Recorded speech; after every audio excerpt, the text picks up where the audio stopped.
This video is brought to you by Scopic.com. Get yours now.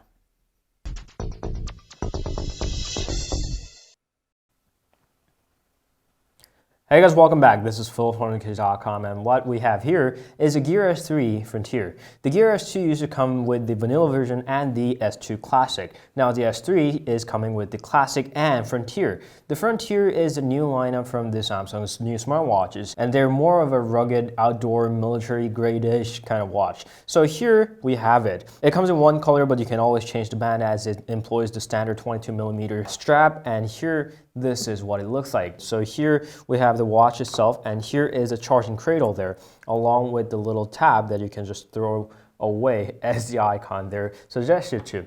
So there's that, and beneath that is the bunch of accessories, including a strap. This is a smaller strap with the larger strap already installed on the watch itself. And here is a little charger. This is a integrated charger, so you can't have your cable taken off from it. So this is a 5 volts 0.7A, not exactly a fast charging one, but Samsung might not want to do fast charging for their watches, unlike Asus, because of all the Galaxy Note 7 incidents. And some might be worried that, if this is going to blow up, but I seriously don't want this to blow up, especially on my wrist. So let's hope that doesn't happen. So there is a quick guide, which we're not going to really take a deep look at. So here we go with the Gear S3 Frontier. So this is how it looks like. The display has gotten a little larger if you want to compare that with the previous iteration. This is a Gear S2 Classic. So you can see that the display has gotten larger along with the thicker bezels and of course a lot more rugged look. This is a mil-spec certified and IP68 waterproof and dust resistance as well. And it's got a Corning Gorilla Glass SR Plus, which is a wearable specific version of the Gorilla Glass. It's running more refined chipset, although the screen resolution stays the same. It's got larger battery pack inside.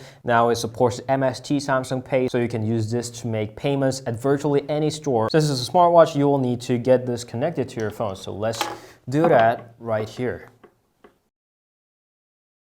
We're now done setting it up, although you will want to update some apps. But before you do that, let's go ahead and take a look at this neat guy over here. There's a little quick guide just like we had from the Gear S2 and the S2 Classic. So let's go ahead and try it. We can rotate the bezels clockwise to continue setup and the counterclockwise again to go to the notification. There's a button, there's a back button. We can scroll from the top or we can scroll from the bottom. And here's the menu, apps menu. We can press that again to go to the main screen, and you can cover that with your hand to turn off the screen, just like that. So we're going to go ahead and remove the screen protector over there, and it looks really great. The bezels feel good, and one of the biggest complaints that I had about the Gear S2 Classic was that it's got such a great design while having a not so great build quality. It wasn't really breaking apart or anything, but all the coatings and the plating wasn't exactly up to my standard that I was expecting from a premium smartwatch. But this looks a whole lot better, and this really looks like it can get its job done. So what kind of jobs can it get done? Firstly, it's got a GPS built in, along with a lot more sensors than the predecessor, and they also enhance the always-on display. So now all of your watch face is going to have the always-on display. So it can save battery when you're not looking at your watch, but still have the watch face on with the lower power consumptions. The default band that comes with it is a polyurethane band, but this is a standard 22mm, so you can replace that to any band that you want. I heard a lot of stories that this is really way too big, but comparing it to one of the most popular watches in the world, this isn't really that big. So here we go. Of course, it's a lot larger than the S2 or the S2 Classic, but here we go with the Apple Watch,